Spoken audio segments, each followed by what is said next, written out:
August 1, 2026 భోగాపురంలో కొత్త airport ని prime minister Narendra Modi ప్రారంభించారు. ఉత్తరాంధ్ర కల నిజమైందని అన్ని ఛానల్స్ లో హెడ్లైన్స్ వచ్చాయి. కానీ సరిగ్గా కొన్ని నెలల ముందు అదే ప్రాంతంలో పెద్ద వయసు ఉన్న ఒక రైతు, ఆయన భార్య జేసీబీకి అడ్డుపడి కూర్చున్నారు. ఆ వీడియో కూడా వైరల్ అయింది. కానీ అది హెడ్లైన్ గా మారలేదు. వాళ్ళు అడిగింది ఒకటే మాట: మా భూమి తీసుకుని ఎయిర్పోర్ట్ కట్టారు, కానీ మా డబ్బులు ఇంకా కోర్టులోనే ఉన్నాయి అని. ఆ ఇద్దరు నిలబడిన భూమి మీదనే ఇప్పుడు ఆ ఎయిర్పోర్ట్ కి వెళ్లే రోడ్డు ఉంది. ఇప్పుడు ప్రతి పార్టీ ఈ ఎయిర్పోర్ట్ కట్టింది మేమే అని చెప్తుంది. కానీ ఆ భూమి ఇచ్చిన రైతు గురించి మాత్రం ఎవరు మాట్లాడడం లేదు. ఇంతకీ ఈ ఎయిర్పోర్ట్ నిజంగా ఎవరు కట్టారు? ఆ 5,300 ఎకరాలు ఎలా 2,200 అయ్యాయి? ఎయిర్పోర్ట్ వస్తే జాబ్స్ వస్తాయని చెప్పిన వాళ్ళు మరి ఆ జాబ్లు ఎక్కడున్నాయో ఎందుకు చెప్పట్లేదు? ఈ వీడియోలో రాజకీయాలు పక్కన పెట్టి రిపోర్ట్స్, రికార్డ్స్, గవర్నమెంట్ డేటా ఆధారంగా భోగాపురం అసలు కథ ఏంటో తెలుసుకుందాం రండి.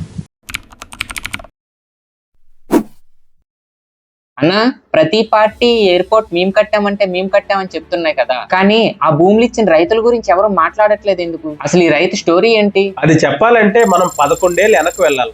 2015లో భోగాపురం చుట్టూ ఉన్న 9 గ్రామాల ప్రజలకు ఒక లెటర్ వచ్చింది. ఆ లెటర్ లో ఉన్న నెంబర్ వింటే నువ్వే ఆశ్చర్యపోతావు. మనం ఇప్పుడు మాట్లాడుకుంటున్న 2,200 ఎకరాలు కాదు, ఏకంగా 5,300 ఎకరాలు ప్రభుత్వానికి రాసి ఇవ్వాలని అందులో. ఇంకా ఆ లెటర్ లో ఎయిర్పోర్ట్ గురించి మాత్రమే కాదు, ఎయిర్పోర్ట్ తో పాటు aero city, industries, real estate development కూడా ఉంటుందని రాశారు. ప్రజలకు అర్థమైంది ఒకటే: ఇది కేవలం ఎయిర్పోర్ట్ ప్రాజెక్ట్ కాదు, ఇది ఒక స్మార్ట్ సిటీ ప్రాజెక్ట్ అని. మరి ఎయిర్పోర్ట్ వస్తే మంచిదే కదా, మరి ప్రజలు ఎందుకు ఒప్పుకోవట్లేదు? ఎందుకంటే అవి బంజరు భూములు కాదురా. అక్కడ కొబ్బరి తోటలు, మామిడి తోటలు, జీడి తోటలు ఉన్నాయి. ప్రతి సంవత్సరం పంటలు ఇచ్చే భూములు అవి. ఇంకా అసలు విషయం ఏంటంటే, గవర్నమెంట్ తీసుకున్న భూమిలో 1,453 ఎకరాలు పట్టా భూమి, అంటే ఓనర్ ఎవరో క్లియర్ గా ఉన్న ప్రైవేట్ భూమి. 244 ఎకరాల ప్రభుత్వ భూములు, మిగిలిన దాదాపు 500 ఎకరాలు అసైన్ ల్యాండ్, అంటే భూమి లేని పేదవాళ్ళకి బ్రతుకు తెరువు కోసం ప్రభుత్వమే ఇచ్చిన భూములు. అంటే ఆ రన్వే కింద ఉన్న భూమిలో 4 ఒకటి ఆ ఊర్లో ఉన్న అతి పేదవాళ్ళదే. అంటే ప్రభుత్వం ఇచ్చిన భూమిని మళ్ళీ ప్రభుత్వమే తీసుకుందన్నమాట. అసలు గొడవ ఎక్కడ మొదలైందన్న? మొదట్లో ఎకరానికి 11 లక్షల దాకా ఇస్తామన్నారు. ఆ ప్రాంతంలో తోట భూమి విలువ ఎంతో ఆ రైతులకు ఆల్రెడీ తెలుసు, అందుకే ఆ రేటుకు ఒప్పుకోలేదు. రెండో ప్రాబ్లం ఇంకా పెద్దది. పట్టా భూమికి ఇచ్చే రేటు కన్నా అసైన్ ల్యాండ్స్ కి రేటు తక్కువగా ఇస్తామన్నారు. అంటే ఎన్నో ఏళ్లుగా భూమినే నమ్ముతూ బతుకుతున్న పేదవాళ్ళకి తక్కువ రేటు ఇస్తామన్నారు. అందుకే రైతులు, మత్స్యకారులు, కూలీలు రోడ్డు మీదకి ధర్నాలకు దిగారు, కోర్టులకు వెళ్లారు. 2016లో హైకోర్టు స్టే ఇవ్వడంతో ప్రభుత్వం వెనక్కి తగ్గింది. ఎకరాకు 28 లక్షల నుంచి 60 లక్షల దాకా ఫిక్స్ చేసింది. ఇల్లు పోయిన 405 కుటుంబాలకి R&R కాలనీస్ కట్టి ప్రతి ఇంటికి 5 సెంట్ల స్థలం, ఇల్లు కట్టుకోవడానికి 9.5 లక్షల వరకు చెల్లించారు. అంతేకాదు ఆ 5,300 ఎకరాలను 2,700 ఎకరాలకు తగ్గించి ఎయిర్పోర్ట్ కి 2,200 ఎకరాలుగా, ఏరో సిటీకి 500 ఎకరాలుగా ప్లాన్ మార్చారు. ఓకే, అలా అయితే ప్రాబ్లం సాల్వ్ అయిపోయినట్టే కదా? లేదురా, ఇక్కడే ఒక ట్విస్ట్ ఉంది. ఆ 500 ఎకరాలని ఎయిర్పోర్ట్ నిర్మించే GMR కి ఇవ్వకుండా ప్రభుత్వమే ఉంచుకోవాలని 2020లో కేబినెట్ ఒక నిర్ణయం తీసుకుంది. ఇక్కడ ఒకటి గమనించు, రైతు నుంచి తీసుకున్న ఒక్క ఎకరం కూడా తగ్గలేదు. మారింది ఒక్కటే, అది ఎవరి చేతిలో ఉంటుందని. అంటే ఆ ఏరో సిటీ, ఆ జాబ్స్ ప్రామిస్ ఉన్న 500 ఎకరాలు ప్రభుత్వం దగ్గరే ఉన్నాయి. కానీ అందులో ఏం కడతారు, ఎప్పుడు కడతారు అనేది ఇప్పటి వరకు ఎవరు చెప్పలేదు. అందుకేనా రైతులకు అన్యాయం జరిగిందని అంటున్నారు? ఇక్కడే చాలా మంది కన్ఫ్యూజ్ అవుతున్నారు.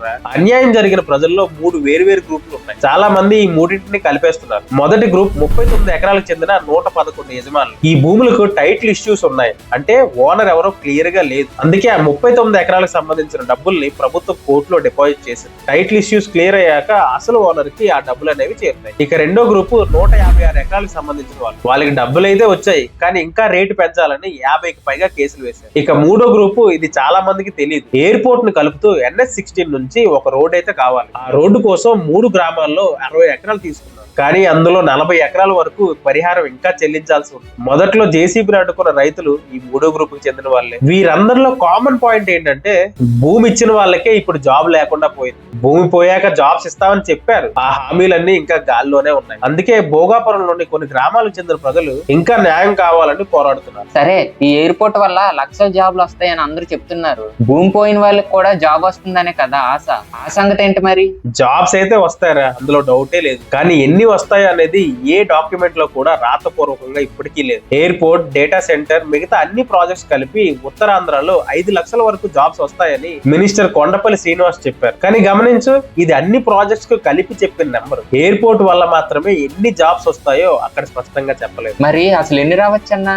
మనకు ఒక లెక్క అనేది ఉండాలి కదా. కొంతమంది ఎక్స్పర్ట్స్ చెప్తున్నట్లు హైదరాబాద్, బెంగళూరు ఎయిర్పోర్ట్స్ తో కంపేర్ చేయొచ్చు. హైదరాబాద్ విషయానికి వస్తే డైరెక్ట్, ఇండైరెక్ట్ జాబ్స్ కలిపి 4 లక్షల దాకా ఉన్నాయి. కానీ ఇక్కడే ఒక నిజం మాట్లాడుకోవాలి, భోగాపురం ని హైదరాబాద్ తో కంపేర్ చేయడం అసలు కరెక్ట్ కాదు. ఎందుకంటే హైదరాబాద్ కు వచ్చే ఇంటర్నేషనల్ పాసెంజర్ కౌంట్ ఎంత ఉందో మన పాత వైజాగ్ ఎయిర్పోర్ట్ కి వచ్చే మొత్తం పాసెంజర్ కౌంట్ కూడా దాదాపు అంతే ఉంటుంది. అందుకే జాబ్స్ కోసం మనం పాత ఎయిర్పోర్ట్ డేటానే చూడాలి. పాత ఎయిర్పోర్ట్ లో మొత్తం 2300 స్టాఫ్ పనిచేసేవారు. భోగాపురం సైజ్ కెపాసిటీ చూసుకుంటే మొదటి కొన్ని నెలల్లో 5 నుంచి 6,000 వరకు జాబ్స్ వస్తాయని అంచనా వేయొచ్చు. మన మినిస్టర్ చెప్పిన 5 లక్షల జాబ్స్ కి ఇప్పుడు మనం మాట్లాడుకున్న 5,000 జాబ్స్ కి ఎంత తేడా ఉందో గమనించావా? 5,000 నుంచి 6,000 జాబ్స్ కూడా తక్కువేం కాదు కదన్నా. ఆ జాబ్స్ లోకల్ వాళ్ళకి లేదా భూమి ఇచ్చిన వాళ్ళకి రావచ్చు అంటావా? ఇక్కడ ట్విస్ట్ ఏంటంటే ఆ జాబ్స్ లోకల్ వాళ్ళకి గానీ భూమి ఇచ్చిన వాళ్ళకి గానీ ఇస్తామని ఏ డాక్యుమెంట్ లో రాతపూర్వకంగా రాయలేదు. ఇది మన ఎయిర్పోర్ట్ పరిస్థితే కాదు, ఇండియాలో కట్టిన అన్ని ఎయిర్పోర్ట్స్ చరిత్ర కూడా ఇదే చెప్తుంది. స్కిల్డ్ పొజిషన్స్ కి అయితే బయట నుంచి ఎప్పుడు వస్తారు. House keeping, security, loading, driving, canteen లాంటి పనులకు లోకల్ వాళ్ళకి దొరికే ఛాన్స్ ఎక్కువగా ఉంటుంది. కానీ మనం రెండో వైపు కూడా చూడాలి. ఎయిర్పోర్ట్ రాగానే చుట్టూ ల్యాండ్ వాల్యూ కూడా పెరుగుతాయి. హోటల్స్, లాడ్జెస్, క్యాబ్స్, చిన్న షాప్స్, గోడౌన్స్, కార్గో హ్యాండ్లింగ్స్ లాంటివి వస్తాయి. భోగాపురంలోనే ఉండి చేయగలిగే చిన్న వ్యాపారాలు పెరుగుతాయి. వీటిని ఇండైరెక్ట్ జాబ్స్ అంటారు. అంటే ఎయిర్పోర్ట్ వల్ల జాబ్స్ వస్తాయన్న మాట అనేది నిజం, కానీ అవి భూమి ఇచ్చిన వాళ్ళకి వస్తుందని మాత్రం చెప్పలేము. సరే, ఇదంతా కొత్త ఎయిర్పోర్ట్ కథ. మరి పాత ఎయిర్పోర్ట్ లో పనిచేస్తున్న 2,300 మంది పరిస్థితి ఏంటన్నా? పాత ఎయిర్పోర్ట్ లో airport authority employees, airline staff, contract workers ఉన్నారు. గవర్నమెంట్ ఎంప్లాయీస్ ని ట్రాన్స్ఫర్ చేయొచ్చు లేదా అక్కడే ఉంచొచ్చు. ఎయిర్లైన్ స్టాఫ్ కూడా కొత్త ఎయిర్పోర్ట్ కి షిఫ్ట్ అవుతున్నారు. అసలు ప్రాబ్లం అంతా ఆ 700 మంది కాంట్రాక్ట్ వర్కర్స్. వాళ్ళకి ట్రాన్స్ఫర్లు లేవు, కొత్త పోస్టింగ్లు లేవు. ఆ ఎయిర్పోర్ట్ మూసేస్తున్నారు కాబట్టి ఇంకా జాబ్ పోయినట్లే. వాళ్ళకి సహాయం చేకూర్చాలని ఆగస్టు 2026 మొదటి వారంలో MP Bharat, AP chamber of commerce, hotels associations కలిసి ఒక జాబ్ డ్రైవ్ నిర్వహించారు. ఆ డ్రైవ్ ద్వారా 100 మందికి పైగా వేరే ఇండస్ట్రీస్ లో, హాస్పిటాలిటీ రంగంలో జాబ్స్ వచ్చాయి. మిగిలిన 600 మంది వివరాలతో డేటాబేస్ తయారు చేసి జిఎంఆర్ కి, లోకల్ కంపెనీస్ కి పంపి సర్దుబాటు చేద్దామని ప్రభుత్వం ప్రయత్నిస్తుంది. కానీ ఆ 100 మందికి దొరికిన జాబ్స్ ఎయిర్పోర్ట్ లో కాదు, హోటల్స్ లో. మిగిలిన 600 మంది పరిస్థితి ఆ డేటాబేస్ లో ఒక లైన్ గా మాత్రమే ఉండిపోయింది. జాబ్స్ అంతా అయితే ఓకే, కానీ ఫ్లైట్ ఎక్కే సామాన్యుడి పరిస్థితి ఏంటి? ఇప్పుడు వైజాగ్ నుంచి అందరూ అంత దూరం ఎలా వెళ్ళాలి? ఇక్కడే అసలు దెబ్బ పడిందిరా. పాత ఎయిర్పోర్ట్ నుంచి వైజాగ్ సిటీ సెంటర్ చేరుకోవడానికి 20 నుంచి 30 నిమిషాలు పట్టేది. క్యాబ్ చార్జెస్ 200 నుంచి 500 దాకా ఉండేది. ఇప్పుడు అదే ప్రయాణం 2 గంటల వరకు పెరిగిపోయింది. క్యాబ్ చార్జెస్ 1000 నుంచి 3000 వరకు పెరిగే అవకాశం ఉంది. అయితే ఈ పాత ఎయిర్పోర్ట్ నుంచి ప్రయాణించే 30 లక్షల మందిలో మాక్సిమం హైదరాబాద్, బెంగళూరు, ముంబై, చెన్నై వెళ్లి వచ్చే వాళ్ళే. అంటే ఇంటర్నేషనల్ కోసం కాదు, డొమెస్టిక్ ప్రయాణం చేసే సామాన్య ప్రయాణికుడే ఈ ఎక్స్ట్రా ఖర్చు, ఈ ఎక్స్ట్రా 2 గంటలు భరించాలి. మరి గవర్నమెంట్ ఏం చేస్తుందన్న? అసలు బస్సెస్, మెట్రో కనెక్టివిటీ లేకుండా ఎయిర్పోర్ట్ ఎలా స్టార్ట్ చేశారు? వైజాగ్ ఏరో ఎక్స్ప్రెస్ కింద 20 కొత్త ఎలక్ట్రిక్ బస్సెస్ ని ఆగస్టు 15 నుంచి నడుపుతున్నారు. ఇవి పొద్దున 4:30 నుంచి రాత్రి 10:30 వరకు అందుబాటులో ఉంటాయి. చార్జెస్ 300 నుంచి 400 వరకు, ప్రయాణం సుమారు 2 గంటల వరకు పడుతుంది. ప్యాసింజర్ డిమాండ్ పెరిగితే 60 బస్సుల వరకు పెంచుతామని చెప్తున్నారు. కానీ అసలు ప్రశ్న అది కాదు, కనెక్టివిటీ లేకుండానే ఎయిర్పోర్ట్ ఎలా ఓపెన్ చేశారు అనేది. వైజాగ్ స్టీల్ ప్లాంట్ నుంచి భోగాపురం వరకు దాదాపు 77 కిలోమీటర్ల పొడవున 14,000 కోట్లతో మెట్రో ప్లాన్ చేశారు. అది ఇప్పుడు డిపిఆర్ స్టేజ్ లో ఉంది, అంటే రిపోర్ట్ తయారు చేసే దగ్గర. ఇంకా 55 కిలోమీటర్ల పొడవున 6 లైన్ల రోడ్డుకి 7,000 కోట్లు అనుకుంటున్నారు. అది కూడా ఇంకా ఎన్విరాన్మెంటల్ క్లియరెన్స్ స్టేజ్ లో ఉంది. అంటే ఈ 2 కంప్లీట్ అయితే గానీ ఈ ప్రయాణం సులభం అవ్వదు. అవి ఎప్పుడు అవుతాయో ఆ డేట్ కూడా ఎవరు చెప్పట్లేదు. 2 గంటల ప్రయాణం అంటే వైజాగ్ వాళ్ళకి కదన్నా, విజయనగరం, శ్రీకాకుళం వాళ్ళకి దగ్గరే కదా. అసలు ఈ ఎయిర్పోర్ట్ ఉన్నదే విజయనగరం జిల్లాలో, కానీ న్యూస్ల్లో అందరూ వైజాగ్ గురించే మాట్లాడుకుంటున్నారు. అయితే విజయనగరం టౌన్ నుంచి ఎయిర్పోర్ట్ కి వెళ్లే దారి అసలు కరెక్ట్ గానే లేదు. ఇప్పుడున్న రోడ్డు అయితే లారీస్, బస్సెస్,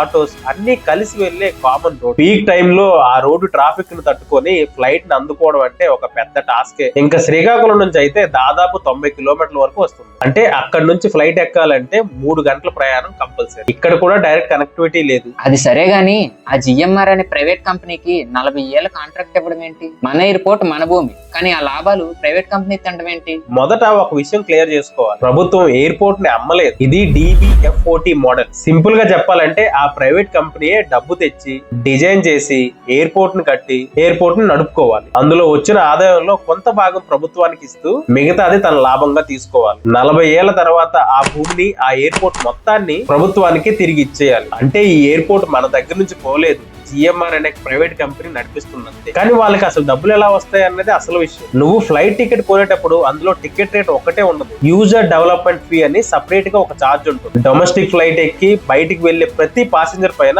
835 రూపాయలు GMR కి వెళ్తాయి. అందులో నుంచే GMR 305 రూపాయలు ప్రభుత్వానికి చెల్లిస్తుంది. మరి దీనికి 40 ఏళ్ళు ఎందుకన్నా? ఓ 10-12 ఏళ్ళు సరిపోతాయి కదా. ఇక్కడ 40 ఏళ్ళు ఎందుకంటే ఎయిర్పోర్ట్ అనేది ఒక షాప్ కాదురా. మొదట వేల కోట్లు ఖర్చు పెట్టాలి, ఆదాయం మాత్రం నెమ్మదిగా వస్తుంది. ఎయిర్లైన్స్ ని ఒప్పించి ఫ్లైట్స్ మెల్లగా పెంచుకోవాలి, ప్యాసింజర్స్ ని రాబట్టాలి. రాకపోతే ఆ నష్టం కూడా GMR భరించాలి. ఇలాంటి పెట్టుబడులకు 5-10 ఏళ్ళలో రిటర్న్స్ రావు. అందుకే 40 ఏళ్ళు ఇచ్చారు. మరి ఫైనల్ గా నీ ఒపీనియన్ ఏంటన్నా? చూడు, ఈ ప్రాజెక్ట్ లో ప్రభుత్వం పెట్టిన డబ్బు కన్నా ప్రజలు పెట్టిన డబ్బులే ఎక్కువ. GMR 4700 కోట్లు పెట్టింది, అది లెక్కల్లోకి వచ్చింది. కానీ వేల ఎకరాల కొబ్బరి, జీడి, మామిడి తోటలు ఇచ్చే ప్రతి సంవత్సరం పంట, 1465 కుటుంబాల జీవనాధారం, 405 కుటుంబాల ఇల్లు, ఇవి ఏ బ్యాలెన్స్ షీట్ లో కూడా ఎందుకు కనిపించడం లేదు? ఆ ఎయిర్పోర్ట్ వల్ల లాభం పొందేది కొన్ని కోట్ల మంది అయితే ఆ బాధ భరించింది కొన్ని వేల మంది మాత్రమే. ఒప్పుకుంటా, ప్రపంచంలో ప్రతి పెద్ద ప్రాజెక్ట్ కి ఇలానే జరుగుతుంది. కానీ ఆ కొన్ని వేల మంది లెక్క క్లియర్ చేయకుండానే మనం అందరూ సంబరాలు చేసుకోవడం కరెక్టేనా? ఈ రోజు కూడా 111 మంది డబ్బులు కోర్టులో ఉన్నాయి. 50కి పైగా కేసులు ఇంకా నడుస్తున్నాయి. రోడ్డు కోసం భూమి ఇచ్చిన రైతులకు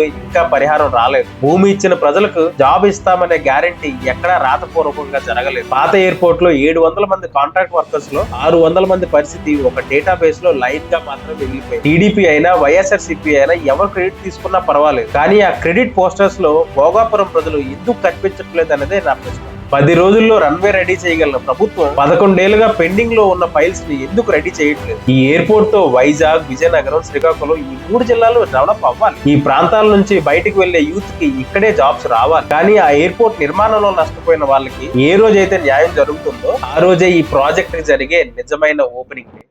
మరి మీరేమనుకుంటున్నారు? భోగాపురం ఎయిర్పోర్ట్ గురించి మీ ఒపీనియన్ ఏంటి? కింద కామెంట్స్ లో చెప్పండి. వీడియో నచ్చితేనే లైక్ అండ్ షేర్ చేయండి. ఇలాంటి వీడియోస్ కోసం ఇప్పుడే సబ్స్క్రైబ్ చేయండి. మళ్ళీ ఇంకో ఇంట్రెస్టింగ్ టాపిక్ తో కలుద్దాం.